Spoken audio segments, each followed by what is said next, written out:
Horticulture, okay, can you define more? What does horticulture exactly mean? For a layman term, you have to explain this to your grandmother. What would horticulture involve?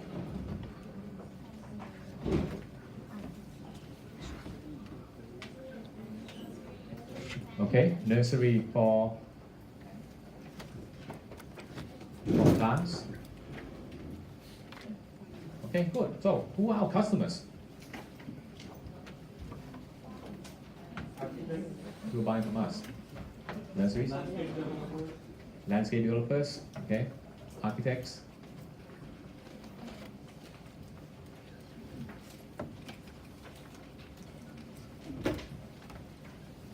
You also said nurseries. We also nurseries, but nurseries buy from us. Okay, so let me note that down. Okay, nurseries of plants. So we grow plants like we grow children, right? So why are they buying from us?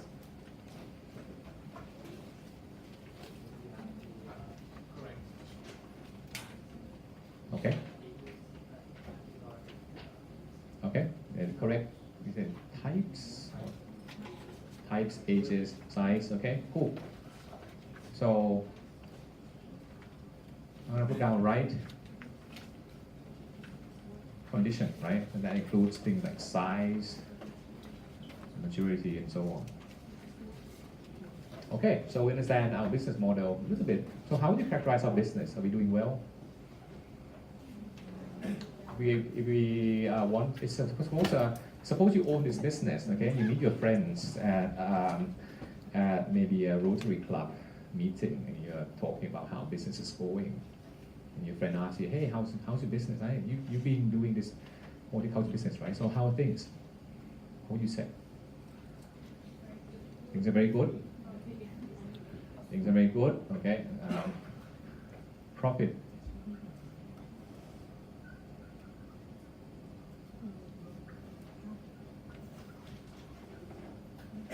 And profit has been increasing because I presume more customers. Okay? So our sales have also been growing every year. You want to have numbers? Like what kind of growth rate are we talking about? 30, 33%? 30, I'm not sure what the numbers exactly, you have to tell me. Okay, let's say around 30%. Okay, fantastic. So you went to this meeting and you talked to your friend and you've been able to brag, hey, my business is great. I mean, look at my growth. My business is growing 30% per year. Fantastic. When you go back home, okay, do you sleep well at night? Why not? You have a very good business. Why not? Why aren't you sleeping well? What's keeping you from sleeping? Okay, so there are problems that you worry about. So let's list all those problems. I heard liquidity. Can you explain a little more about what liquidity problem that we have? Okay, cash in our bank account or? Okay, not enough cash.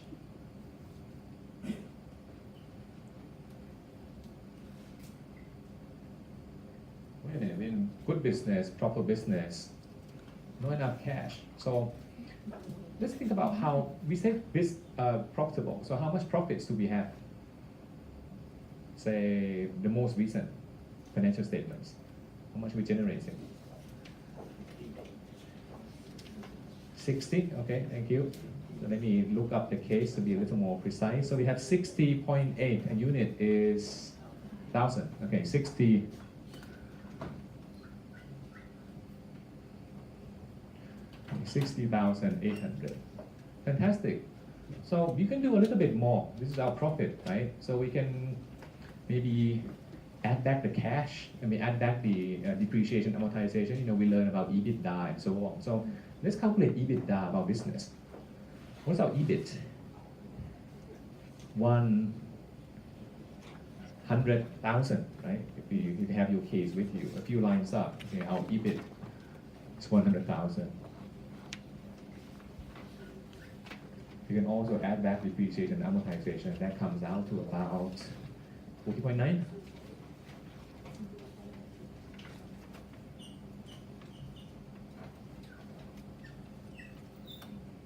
good EBITDA, right? 140.9. You see, we don't have any cash left to operate. So our EBITDA looks pretty good. How come we don't have any cash? How do you come to that conclusion?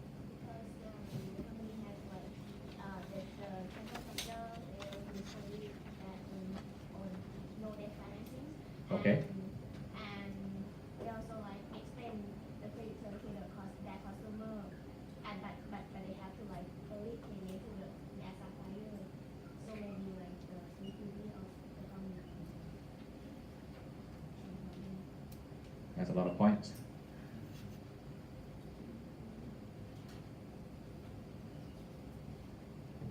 Okay, so no debt financing, credits to customers, and no debt payment to suppliers. Okay, so why might this be a problem? Well, we know where exactly we're going to go into. I'm pretty sure you know all about this. So let's think about this from a layman's perspective. Okay, suppose you are going through this business and you are, what's the guy name's Bob? Did I call correctly?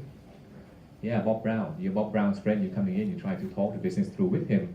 What kind of question do you expect that might be asked? Okay, we're in a good business. Okay, good profits, and we're selling to landscape developers and architects and so on. So we're going to approach this in a more systematic way. If you want to classify our customers, would you call our customers retail customers? Or, okay, I heard another word, wholesale, right? You guys said we do this business to wholesale customers. And as we talked about last time, when we have wholesale customers, they're great because they come with a large order. What's the problem with wholesale customers most of the time when you go after this business? When do they pay? Typically, right, not very quick, let's just say. If you do this with retail business, if you open this nursery and you have Christmas trees, now it's Christmas time, people come in and buy all those trees to decorate their homes. They pay you cash, they may use a QR code payment, they may transfer money to you, but in any case, you get money pretty quickly. If you go after wholesale business, one of the things you're going to face is that they tend to ask for credit terms. And you'd be pretty happy about this because, well, they're large contracts. It's okay if they pay a little later, but I'm going to land a very big sale, so I'm happy with that. That's created this aspect of the business. Talk about our business is profitable. Because we sell things that people like, and we sell the things in the right condition. Part of that is about the maturity of the plant. So how long have we been keeping the plant for? 3 to 5 years, at the time it takes. And how is that going to exhibit itself into financial numbers?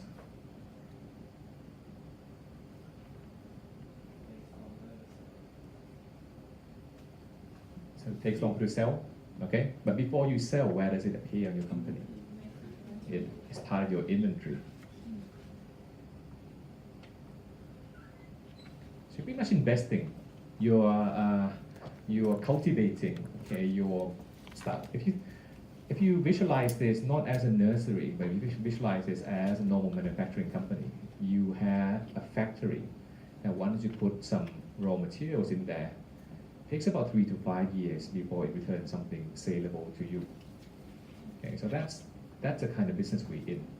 It's profitable, great, people want this, but we're taking this in exchange for cultivating this on their behalf. Right. We've been growing pretty fast. Do you recall exactly where we get the growth from? What kind of? Diversified. Yes. Product line. Okay, very good, thank you. So what kind of product line have we diversified into? I started selling mature plants. Okay. Ready to use plants.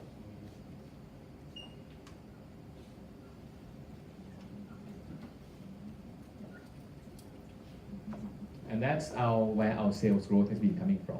And why did we expand to that business? Good demand first. Good demand, right? People want it. People willing to pay a premium for that. Okay, they pay a high price.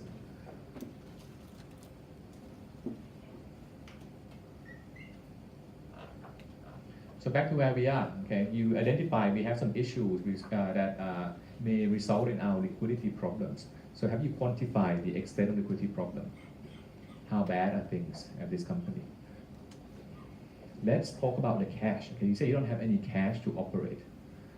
Forget about cash next year. We are profitable this year. Okay, $60.8 thousand dollars in profit, $140.9 thousand in EBITDA. Has anyone tried to calculate the free cash flow of the company this year? Some people not. Okay, it's minus. Can you walk me through the calculations? You have the numbers in front of you. Can you tell me how you arrive at the free cash flow number?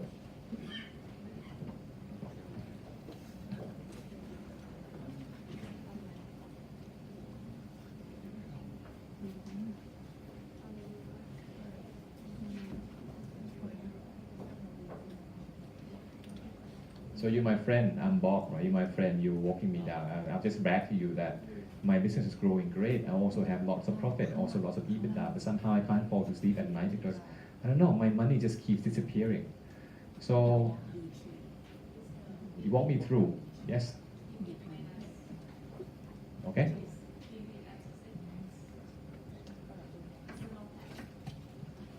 Okay.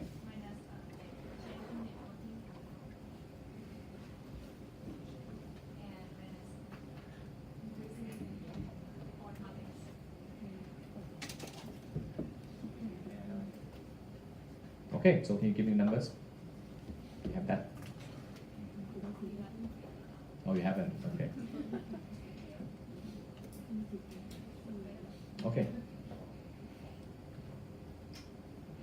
So let's do this together. Some of the stuff I think we can find from the financial statements. So EBIT we have on the board, right? 10.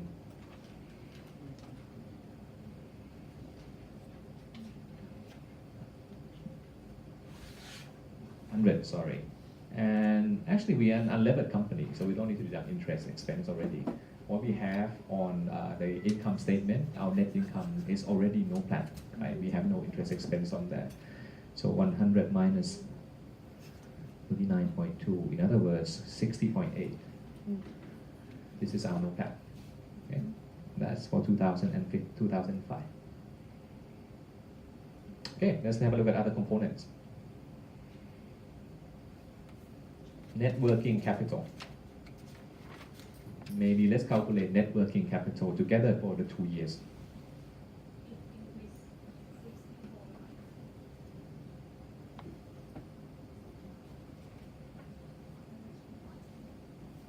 And you got that by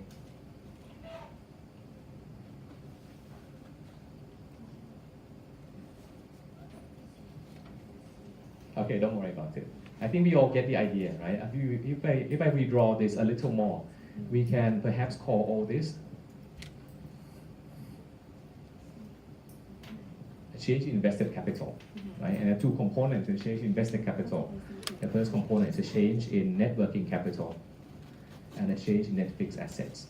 So you go and verify in your own time if you like that the calculations will come out to be free cash flow again, like we saw last time. If we can classify our company, okay, we can size up our company. How much capital are we investing in this company, and how much more are we investing in addition as we grow? So let me give you the numbers for the net working capital and net fixed assets in 2004 and 2005. Okay, you should get something like 689.1 and 786.3. This one is 347.9 and this one is 384.3. You can get your invested capital 1073.4 and 1134.2. Right? Then you can take the difference between the two. Our invested capital has increased from million-ish to 1.13 million. So we can calculate difference, and that comes out to about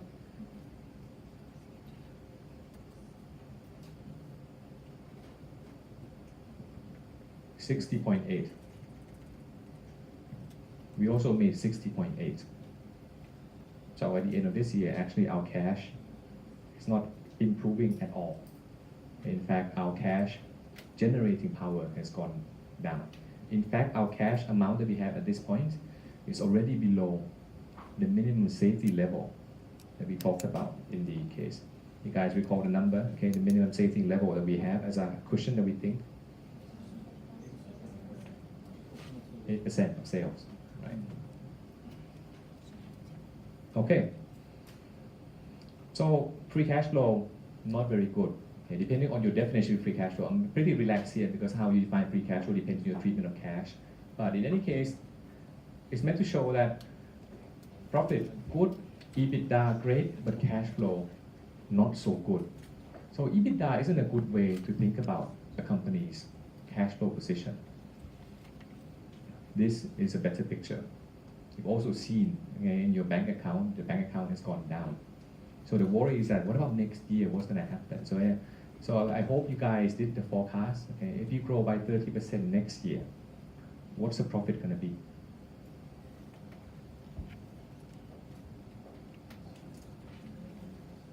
Let me draw some of these groups, and let's see your numbers.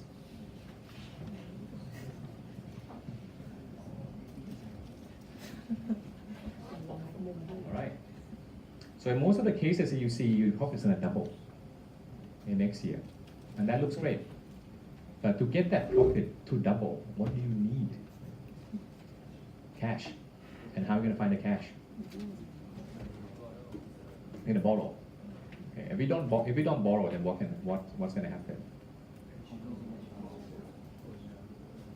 Cash shortfall.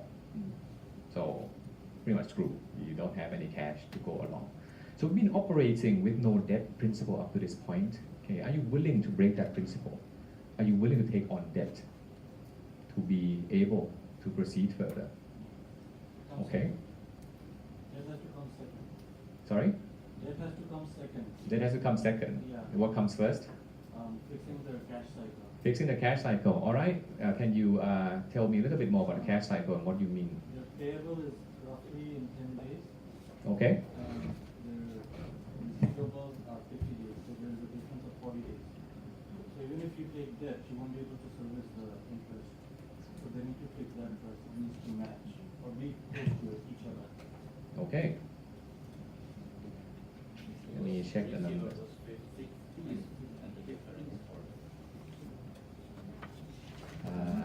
50 days, right? I'm sorry. 99, 50.9.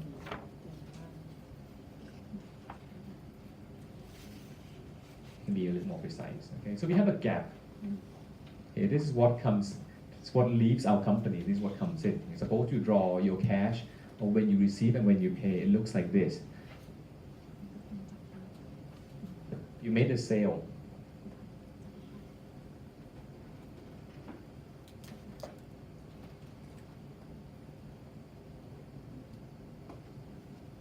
Takes you 50.9 days to collect. And you said there's a mismatch because when you buy something, you will pay within 9.9 days.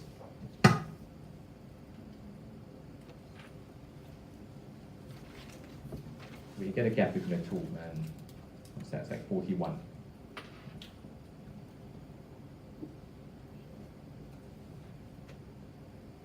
Okay, very good, thanks. Is there anything else you'd be concerned about? We have a gap 41 days here when we receive cash and when we pay cash. The bigger problem isn't just about this, right? The bigger problem is in the inventory. And the inventory, how long is it on our books? For 76.3 days.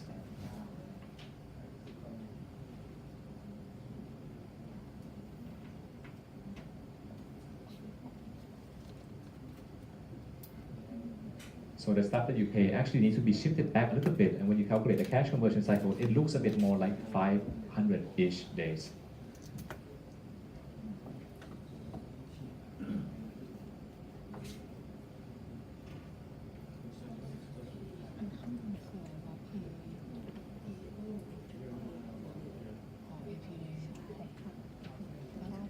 Okay, good. So I think everyone arrive at this point, right? At least you guys have all taken financial accounting, so probably come to similar conclusion. Yes, Sain? For the inventory, because they have invested in the mature plants and it's new for them, so shouldn't that be sort of excused for the first 3 years? Because from 2016, they will start selling them. So That's- after that, it's gonna fall into a cycle. All right, that's a good argument, right? I'm doing this business, so it's part of my operating business. So I should be excused from counting this in my cycle. You can make this argument if you like, but if you track the cash, okay, when you start spending on all those young saplings, you can make an argument that I'm not going to count all this time, but cash has left your company. Right? Cash has left your company, and cash stays there for almost 500 days before you're even ready to convert what you have into a saleable product. And then once you sold it, you still haven't collected it. So the full cash conversion cycle that we calculated is actually a reflection of how cash comes in and out of the company. Then you have the right idea that there's a mismatch between what we collect and what we pay. But in reality, the problem is a lot more severe than the initial numbers suggest. Because let me ask you this, suppose we're not in this nursery business, okay? Suppose we're in a retail business, you stock your inventory and you spend all your money to buy your inventory today, hoping that somebody's gonna come and buy that off you. It's a shorter day, are you gonna count that days too? Right? If you spend money, regardless of how you spend it, we still gonna have to count that. So same idea, except the problem is a lot more severe. But we're gonna come back to this in a little moment as to why your thinking, okay, actually is also helpful in how we can go about and address the situation too. So I'm gonna take a guess that everyone come to this conclusion that cash conversion is too long. And what's the problem with long cash conversion cycle? What's the real problem with cash conversion cycle? If your company is growing very fast, what does that mean? Right. Thank you. So if you are a company that has a positive cash conversion cycle, it means your business eats cash. If your cash conversion cycle is very long, it means it's very hungry for cash as you scale up. So, no problem. Okay, if you have the cash to sit around in the company, you put in the money today, it takes on average, okay, a year and a half to get the money out. If you have that capital to sit around and then be feeding that machine, no problem at all. But the problem here is that you don't have that luxury. Your cash situation isn't very good. In fact, it's run out. So some of you guys may have suggested, okay, let's solve this by borrowing. Any other solutions that you suggested? How else can we solve this problem? Okay, we can reduce the credit term to customer.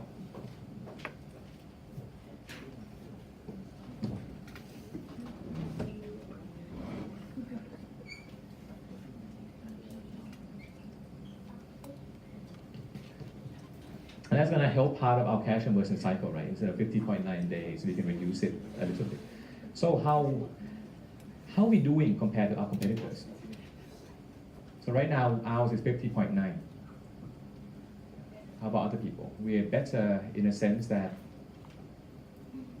it's longer, right? And better meaning,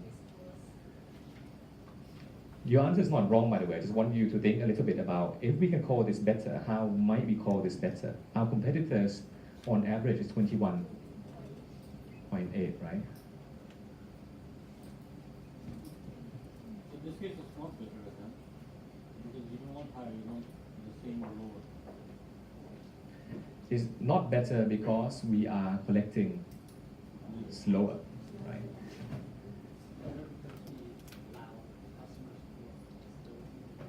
It depends on whose perspective you're taking. If you're the customer, do you like this?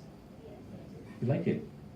And if the two guys charging the same price, one lets you pay 50 days from now, and one asks you, hey, you gotta pay 15 days. Who do you go to? The longer, right? Yeah, but the other one's gonna survive, so you're gonna get back to that. We don't know. Maybe, we don't know. But that's a good point, right? We're doing this because this is part of our business strategy. Okay? We're doing this, we are purposely extending our credit term because we want to attract customers. Okay. You might want to shorten customers. Sure, I just cut all these wholesale guys. I go to other people instead. But wait a minute, you said the growth in the past few years has been exactly from these guys. And these guys are slower to pay. And we've been happy taking their orders because we just want to grow.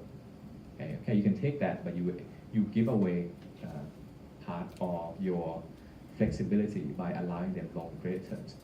So we could reduce credit terms. Well, how does that translate into, and suppose you are the company's accountant and said, I know your problem is from cash conversion cycle. So the way to fix this problem is to reduce this cash conversion cycle. So let's reduce our receivables.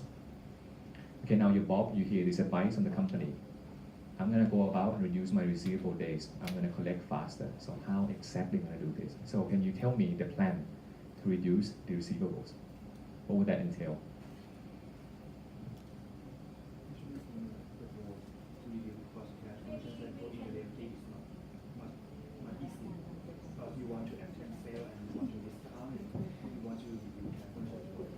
Right.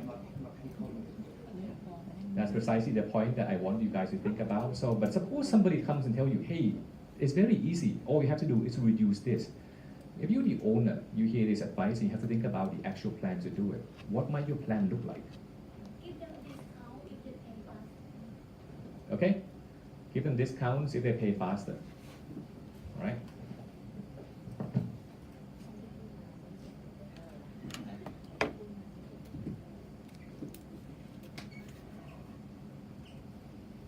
Fantastic. Any other suggestions? About point, I'm saying, hey, we just met 15 days ago. Our condition said that you can pay within 60 days, but I really need the cash now. Can you pay today? You can try calling, but you might work, but doesn't really work. And if you change your policy that, okay, from now on, I'm gonna reduce the days to 30 days instead, your old customers may not come back to you again. Okay, so you can start seeing the challenge between doing this. You can do it, okay, but it's not an all else equal situation. So one of the things that when you do financial modeling that I would like you to take away from here is that you can change any assumptions you like. You can shorten your cash conversion cycle. Your numbers look great, but if you're making an assumption that your growth looks the same, if you're making an assumption that your profit margin looks the same, then maybe it's not too realistic because you can't take without giving. Okay, and that's the thing that I'll be focusing on in this class. That we make this recommendation that if you want to take action in real life, how is it going to look? Is it feasible? What kind of action plan do you need to realize your financial recommendation?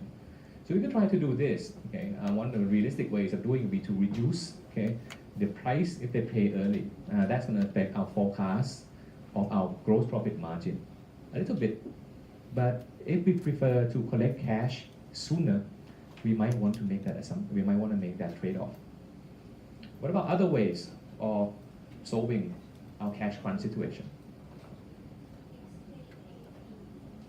Okay, AP. Like we always discount to pay from our supplier. Okay, pay them later, right?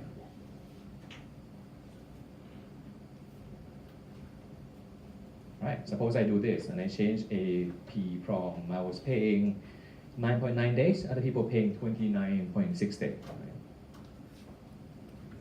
26.9, sorry. So I can lengthen my days a little bit and do better, right? Anything else that we could do? Sorry? Borrowing? Nobody recommend to reduce the inventory days? Right, as much as we like to, it was actually our decision to increase the inventory days in the first place by going after more mature plants. Because by going after more mature plants, we have better profit margin. That's why we're profitable in the first place. So you borrow, okay? What kind of terms do we get for borrowing? How much you guys have to borrow, by the way, to survive?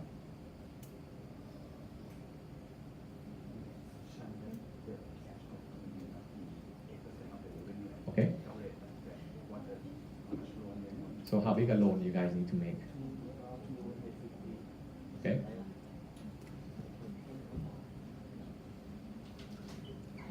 250K. And once you borrow, how does that impact your profitability? Okay, you're gonna pay interest based on this, but are you still profitable based on that? Okay, good.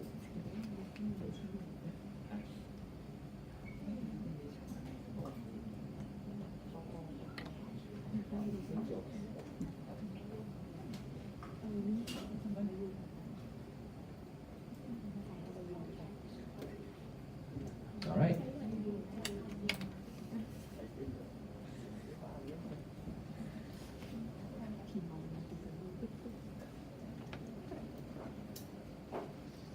Anybody else has any different solution? Yes?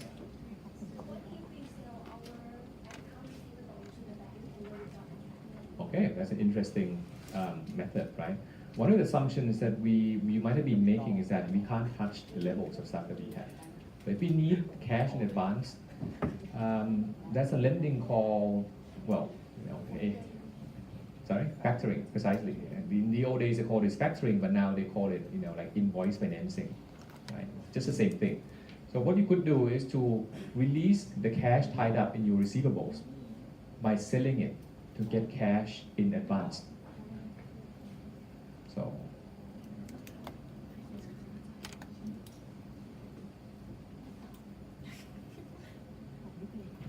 typically you're going to have to take a discount on this.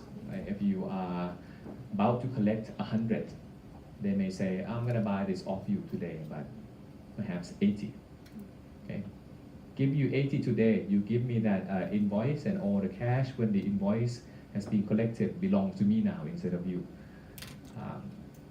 An alternative method that businesses in Thailand see a lot is discounting the checks. You may have heard, right?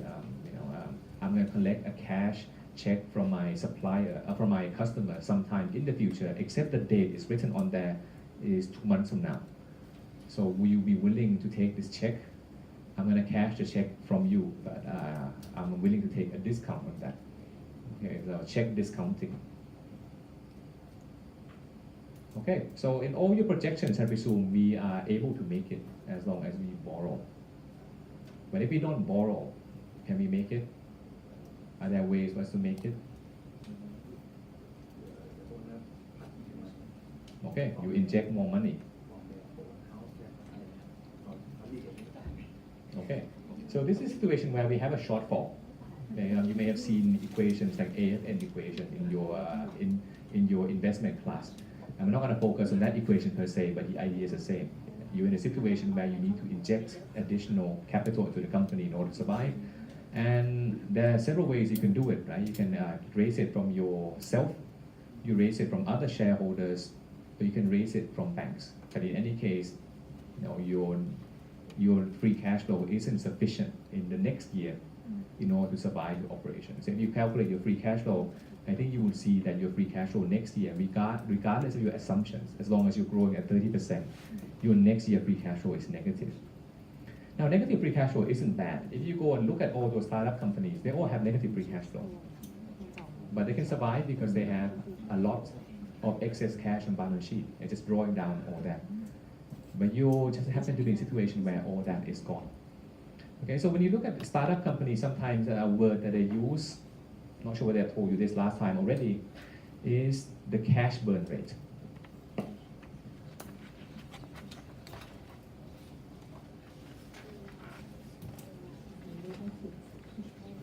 Okay, the cash burn rate, which simply means how much are you burning per month.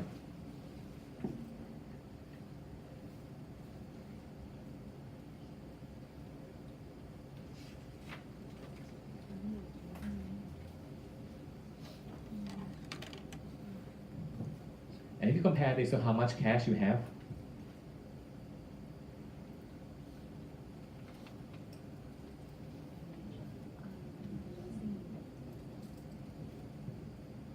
so you have cash of 100 million.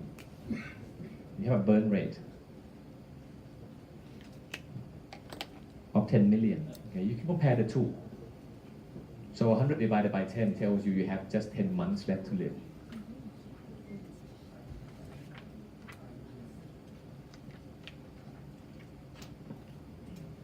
And that's a name for this. Have anyone heard of the term associated with this? The name is called the runway.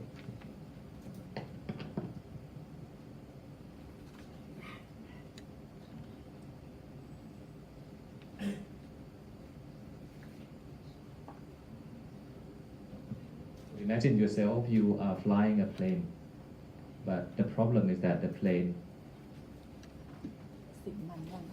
hasn't taken off yet. So this is how much runway you get left to accelerate and then take off. If the runway is finished and you haven't taken off yet,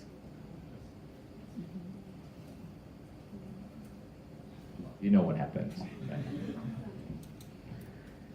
Most of the cases we look at in this class won't be like this because the class is meant to be for mature or at least established companies to a certain extent. Now, we don't have a really big company here, but the company's been in operation for a while. So the types of financing we consider is going to be a little different. But if you're in a company at the early stage, okay, and you have a long cash conversion cycle, as long as you haven't reached the stage where people are convinced this is the best you can do, you don't always have a chance. Okay, you get to learn about how asymmetric information may help as well as hurt. I will be willing to guess not. Typically, we talk about asymmetric information is a situation where we don't really like, and people try to avoid. But asymmetric info can also work to your advantage sometimes, right? Because if you don't know, okay, how bad things can get, actually having no data point is better for you. Because if you start having data points, you start setting a bound of how bad things can be and also how good things can be. You start forming some expectation about how this company can perform. So this is why startups can actually raise lots of financing at high valuation because they actually haven't been giving out concrete evidence of how bad things can be. They've only been giving about the upside potential, and you're willing to buy into that dream in the future. You can still get away with raising financing and then not even turning a profit until the day you exit the company. Right? But for established businesses, you don't actually have that optimism working in your favor. In fact, most of the people who evaluate you, especially in well-known businesses, they understand your business so well that they look at the downside more than the upside. So one of the business we're in, I hope we see that it's in the same situation. Okay, we know what this business model is like. Do you like the business model? If we analyze this, okay, using the issue analysis like we did last time, we can decompose the company profitability. So let's use this.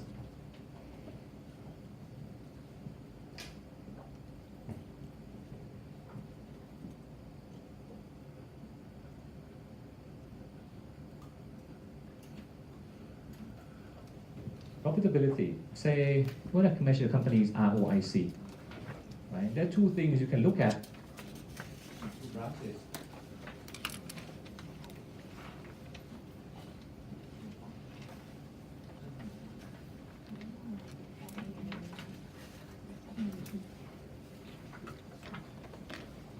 Revenue minus cost.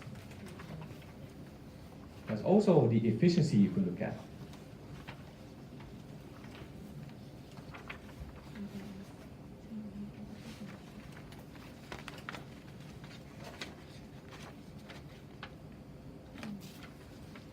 That was sales divided by invested capital. Right?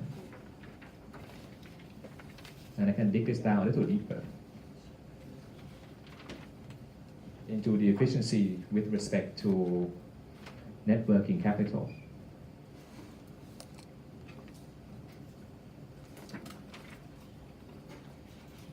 And the efficiency with regard to net fixed assets. Now I can dig the net working capital even deeper, like you guys did already earlier.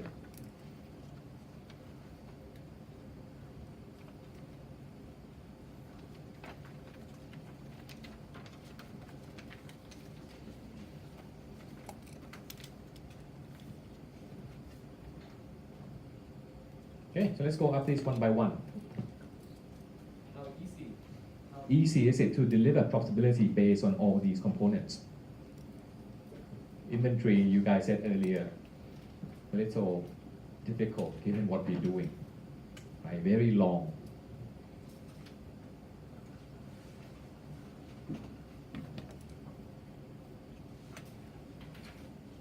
Okay, accounts payable, we were a little inefficient in the sense that we paid quickly.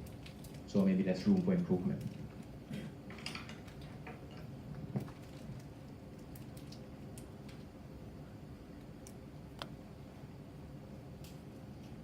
Receivables, we said there are ways you can do, but that will involve reducing profitability.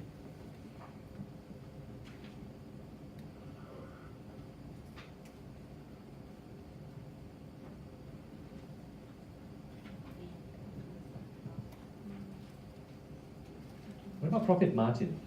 Are there ways for us to increase profit margin any further from here? Say, can I charge a higher price?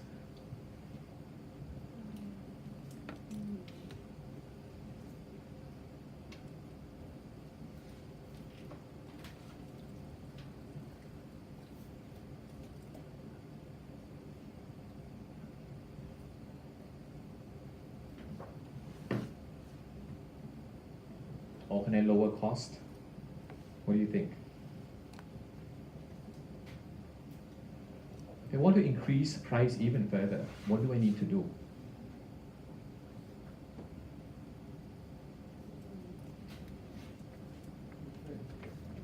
Okay, differentiate more products. What have been profitable for us in the past? You guys said this already, but let's reconfirm again. What are the best products in terms of profitability that we have in our portfolio? Mature plants. But to go after mature plants, you actually go back to same problem again that, okay, I want to increase profitability, I want to increase the price, I'm going to have to increase the inventory days because it's going to take a long time for me to do this. In fact, I changed my composition today. I might not even be able to realize this until 3 or 5 years down the road because you're going to have to maybe change the plant composition that I grow in my nursery. So this looks difficult. What about lowering costs? What does the cost aspect look like for us? Are there ways for us to improve the cost controls?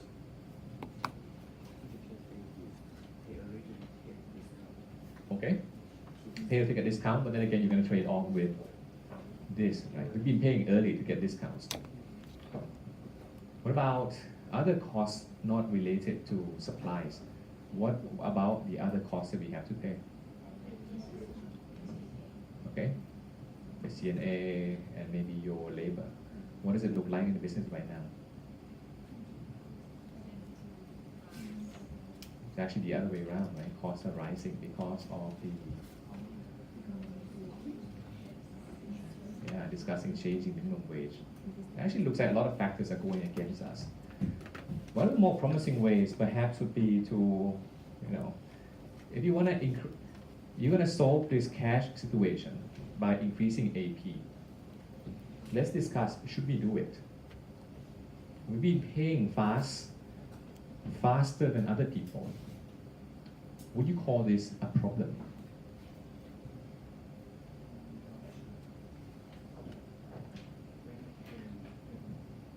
When you pay trade credit fast, why would you want to pay it fast? You get a discount. So that means if you pay it later, you pay at a higher price. You see any other contract in the world where you pay later, you pay at a higher price?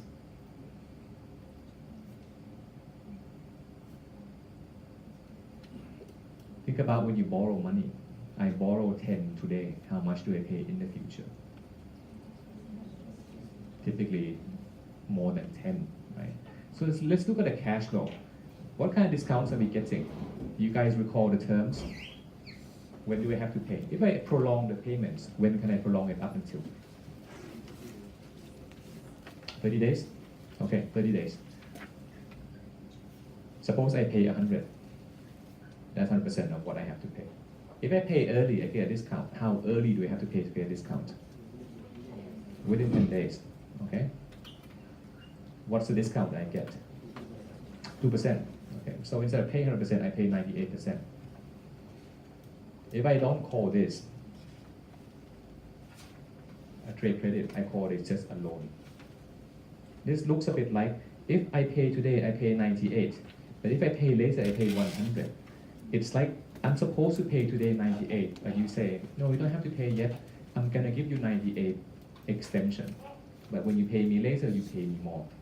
This is really a loan. Right? It's a loan from your supplier.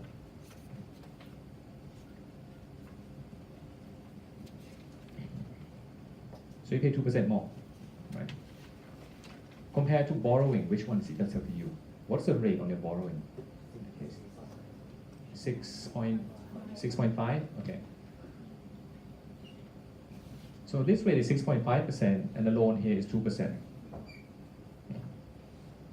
So, let's take money from here instead of taking money from loan. Maybe better, right?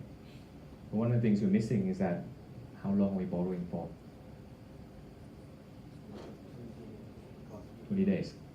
If I do this on my invoice this time, and I keep doing this again and again and again, I can keep going for the whole year. In fact, it means I am borrowing for the whole year. So the 2% looks like it's a small amount, but you're doing it just for 20 days. But as more invoice comes in, you keep doing this, you're kind of rolling over this contract for the whole year. And let's see how this translates into the cost of borrowing.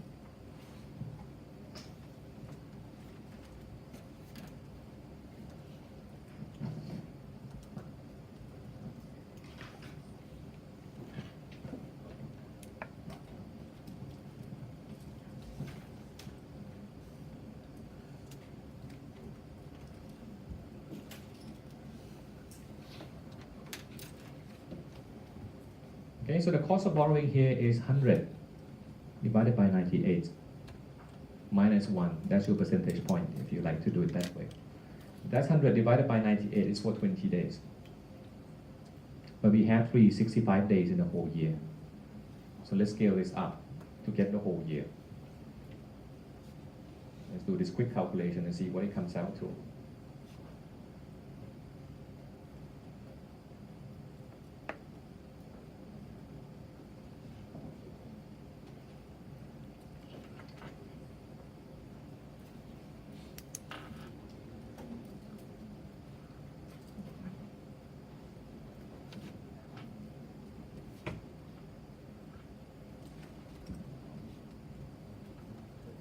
Now, 18%. That looks right. Somehow I have a feeling it should be a little different from this. Oh, I think I got the calculations wrong. 102.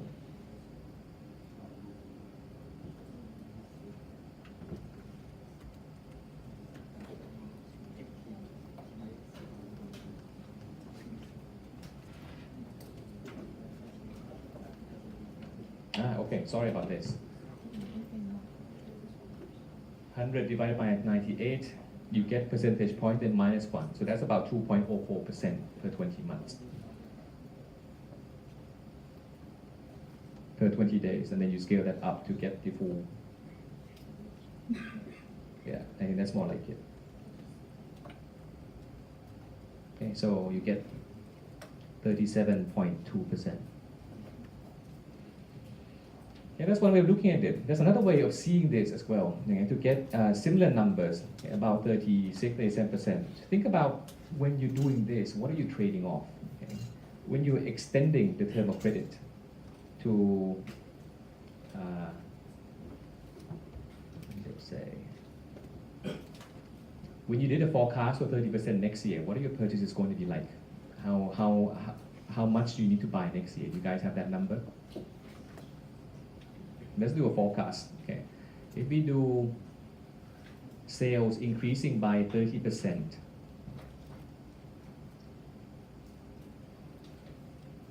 would be 1,048.8 times 1.3. Right? But if you scale everything up by the same amount, your cost of goods sold is also going to go up by 30%. That also means the purchases you make is also going to go up by 30%. So the purchases you're making is 185.1.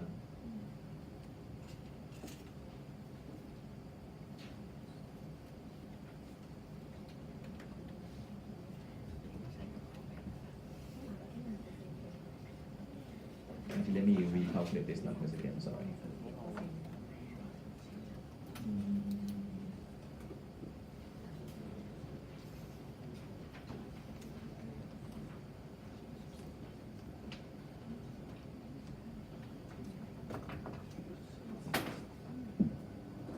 Okay.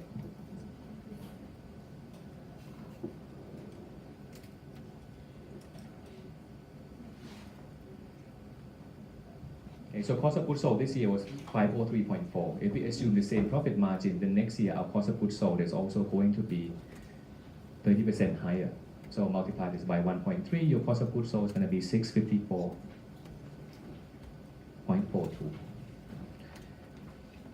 If we want to estimate what my purchases in 2006 is going to be,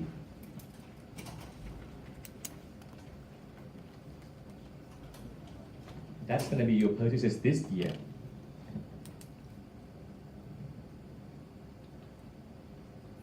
Divided by cost of goods sold this year. So you know what proportion of your purchases that are represented in the cost of goods sold, right? Because in the cost of goods sold, it's not just the goods that you buy, it also includes your labor costs and all those and so on. So the right formula to get the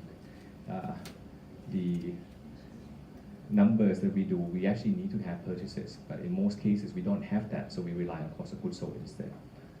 So let's get purchases for next year. 185.1 is this year's number divided by this year's cost of goods sold, 503.4.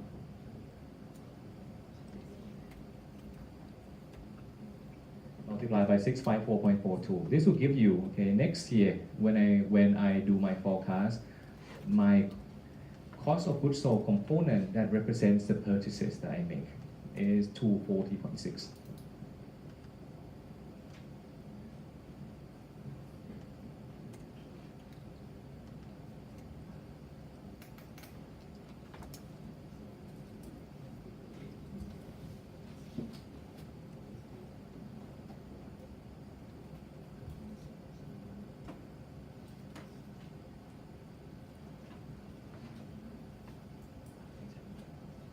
Okay, now I can calculate, okay, the profit that I'm going to take a hit on. Suppose I take the discount. I pay early on all of them. I take a discount. I can estimate how much of my profit is going to go down by. So this is the purchases that I make. I used to pay everything in full price. Now I'm going to pay with a 2% discount.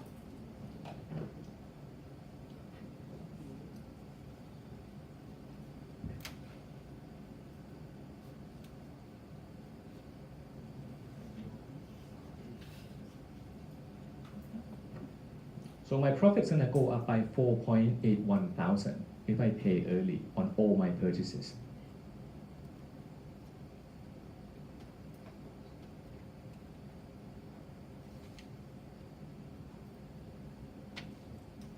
Now I can calculate, okay, if I have to pay early, I used to pay, your recommendation might be to pay late. So if I pay late, I might as well pay as late as I can. Okay, I might as well pay 30 days. If I want to pay early, I'm gonna pay within 10 days. I'm not gonna pay sooner than 10 days because there's no point. If I pay 0 days, I still pay the same price. So I'm gonna push it out as late as possible. So that means I'm gonna need, okay, to finance my purchases by 20 days longer if I decide to pay early. This will be my gap. I can estimate how much capital it's gonna cost me.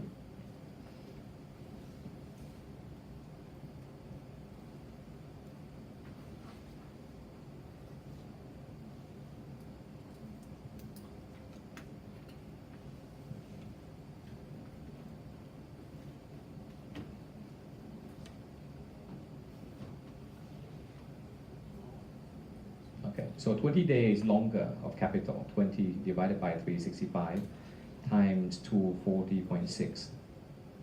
This gives us about 13.18.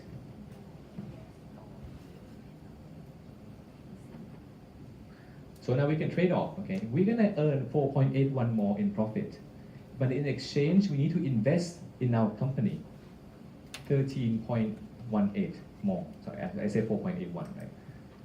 This is the profit I get. If I pay early, I make additional profit of 4.81. But if I invest, I'm going to invest 13.8. So I can look at this from an investment perspective, right? A capital budgeting perspective. The investment cost is the capital I put into the company today. But what I get out of this investment is the additional profit that I get from the discount. Is it worth it for me to make this investment? I can compare the two. I can get the return on this investment.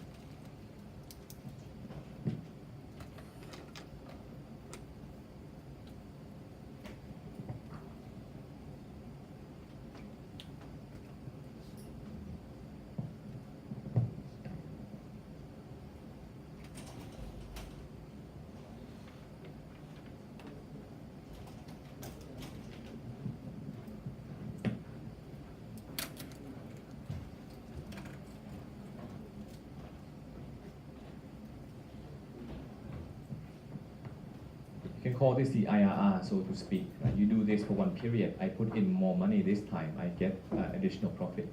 This is the IRR for just one period. Think about if you do this for many, many periods onward. You do this just once. Well, next year when you have to invest a little more, but you also make some savings. This will represent the return on investment by finding additional capital today to make sure that you pay your bills early. Would you do this? By the way, from this perspective, earlier was 37.2% is if I extend my credit, how much it cost me? It cost me 37%. Another way to see this is think of it as an investment opportunity. I find additional capital today so that I delay the payment. That means I need to find additional financing to plug the gap. But the benefit I get is a profit from a 2% discount. The return is 36.5%. Well, if my cost of capital that I put in to finance this investment is less than 36%, I should do it. Okay, it's a positive NPV investment. So one of the illusions about focusing on cash conversion cycle is that yes, we like to minimize the cash conversion cycle, but sometimes in minimizing the cash conversion cycle, it involves you making a trade-off. A trade-off between, do I want to extend my payment but pay in full, or do I want to pay early but pay with a discount? Often, the discounts that they give to you is really, really expensive. One way to think about the trade financing is that the real term isn't paid within 30 days. A better way of thinking about this is the real term is you really have to pay within 10 days. The real price is 98. But if you really want to pay later, you can pay within 30 days too. In that case, we'll increase the price by about 2.04%. Would you want to do it? Okay. Think about what you learn in behavioral economics. How you frame the question actually matters a lot. If you think about, this is the original contract is 30, but you can reduce it to 10, but pay less. I had the contract of paying 30, I'm going to keep with 30. If I frame it that you have a contract of 10, you can extend it, but you pay more. Now suddenly it sounds a little more costly for you, right? One of the things that if you talk to your friends who do business and they end up not doing very well is the failure to appreciate this point.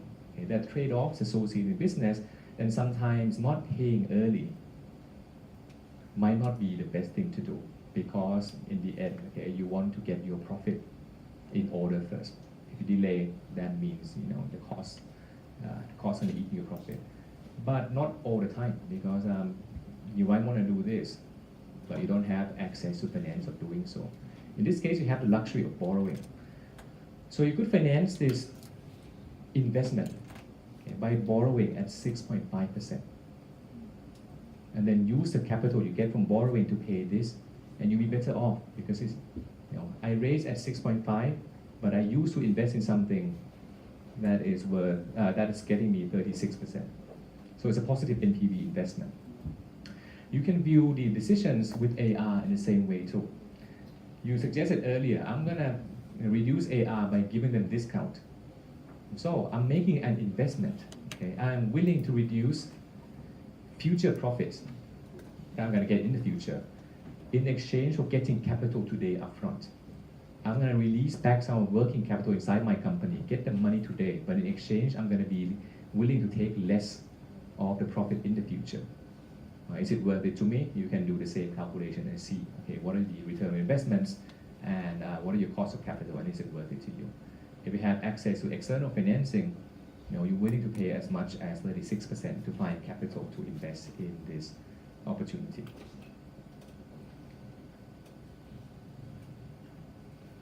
Okay, so to the big final question. Okay, you were Bob. You just bragged to your friend you had a good business. It's actually not a very good business, but you found a solution. If you have a bank willing to lend to you, you can continue and make good profits. Great.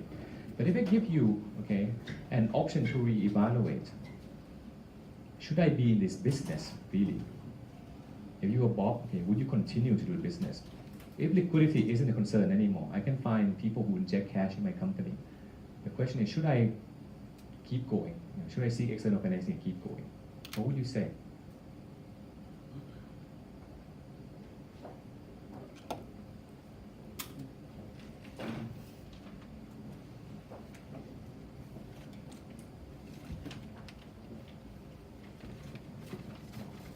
Maybe if I don't want to rely on external financing, can I go without relying on external financing if I really don't want to have debt? One of the things that I'm not sure whether you've done or not is that we can change the plan going forward. We've been growing very fast, but we also learned that growing fast with this cash eating machine means it's going to burn through lots of cash. It will deliver you value in the end, but are you going to live to get that value or not is another matter. So would you be willing to trade off a little bit? I don't need to grow as fast. What will I have? What will be the level of sustainable growth that will have me, be able to finance growth going forward without relying on external financing? Have you guys tried to do any changes, right? If I reduce the growth rate to say X%, what's the level that I can go down to without needing external financing? No? Okay, so you have your spreadsheet, you can try doing this. It's just a one-line change, right? Not 30%, change to some X% instead. You can answer this. But is there an easier way to gauge this? Now, suppose you are your Bob's friend. You go to his house and he seems to be very stressed and he says, "I'm growing, but I don't know where all my money is going." So you tell him this, that your company is eating cash, so it's growing too fast. Let's slow down a little bit. Let's slow down to this pace, and you make it. Without going to the financial models, can we actually say this? Turns out we can. Okay. For those of you who took equity class, what does ROE multiplied by plowback represent? What is it meant to represent?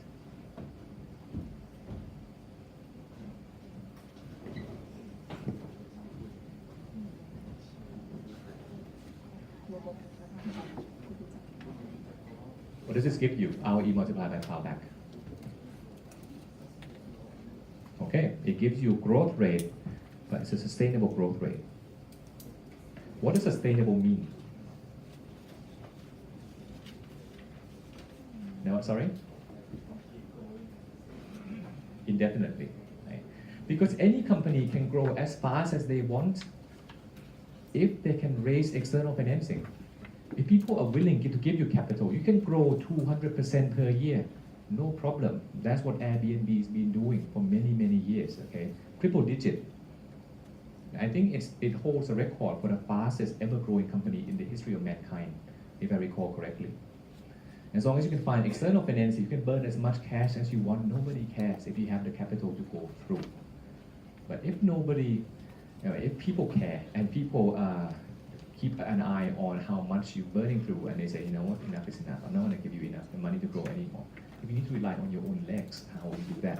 This formula actually gives you that. Okay, the growth rate in this ROE multiplied by plowback formula is a self-sufficient rate of growth, an organic rate of growth. I don't need to rely on external financing at all. This is the fastest I can grow safely.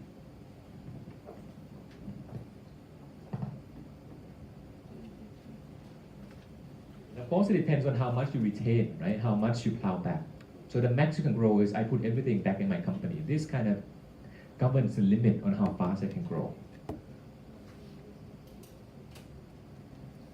Okay, we saw a similar concept using ROIC, so I can multiply, I can do the same thing.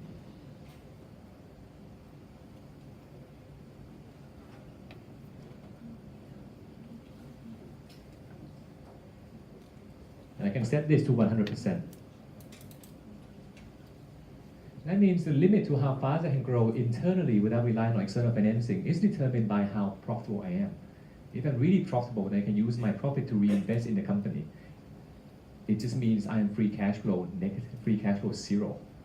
Okay, my free cash flow is set at 0. Everything that I make in terms of profit is reinvested inside the company. So this is what it actually means. So let's see how fast we can grow. Okay, our ROIC, we can calculate this because we already have the NOPAT 60.8. And we have the invested capital from the earlier calculation that we did together, and that's 1134.2.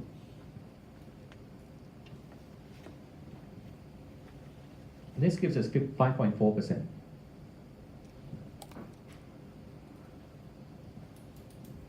So you can verify this, okay? The numbers might not come out exactly in your spreadsheet, but around 5% is a rate of growth, which if you grow at this rate, you don't need external financing. I don't need debt. I can go on like this, somewhere along this line. But let's go back to the earlier question I asked you. Okay? Is this a good business? Is this creating value for shareholders? Is it creating value for Bob? Remember how we evaluate whether a business is creating value or not? We use ROIC. Then we compare it against what will be the number. If we had, we can make this comparison. ROIC against cost of capital. Thank you. So cost of capital.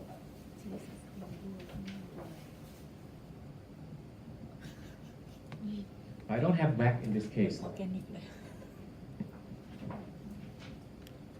Yet we don't have WACC, but can we make this conclusion? Do we have anything that are components of WACC? At this point, I'm going to get to the lecture we're going to talk about after break as well. We don't have WACC component. We don't have WACC at all. But can we guess what WACC might be?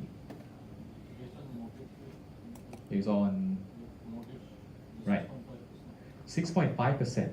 Okay, 6.5% is a rate of return that they're willing to charge you, given that they have senior claims, priority claims. So you know the senior claimants are the guys who are willing to accept a lower rate of return in exchange for safety in returns. So if that low number is 6.5, the average number is going to be greater than 6.5. We know the minimum bar for cost of capital is at least 6.5.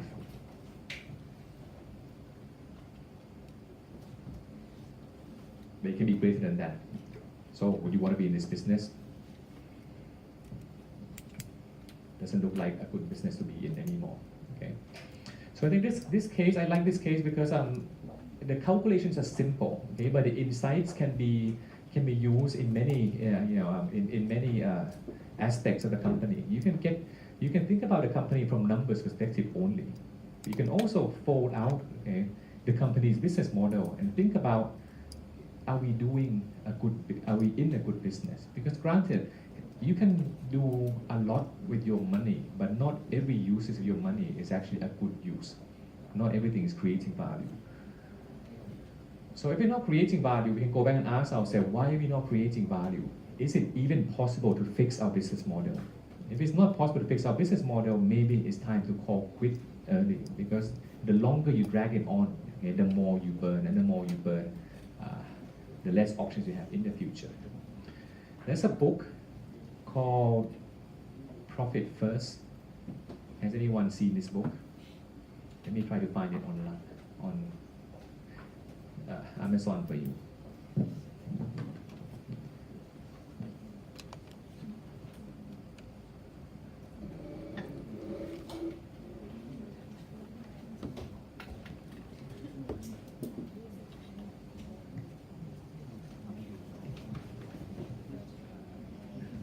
So he basically takes the learnings from what we learned in this class into one whole book, but with the additions of, if you're a business owner, okay, what action plans can you take to change your business from a money-eating machine to money-generating machine? Okay, so if you have any interest in doing business, or you have any friends doing businesses, they may have this knowledge already, but I really recommend that you take a look at this book. If you haven't signed up on Audible, okay, Audible is an audio book service by Amazon as well. By the way, Audible lets you pick one book for free to try when you sign up to Audible service. This is on there too. So I am actually listening to this book on my Audible account right now. And I highly recommend, it's a good investment. Yeah.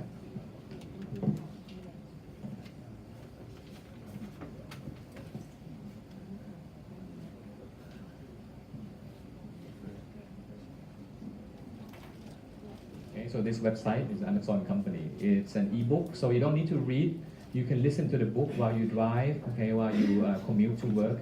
It's got a lot of business books in there, and this book is on there as well. The first book is free when you sign up. You also get 30-day trial if you want to go for, or you can listen to subscription. You can also buy books individually as well.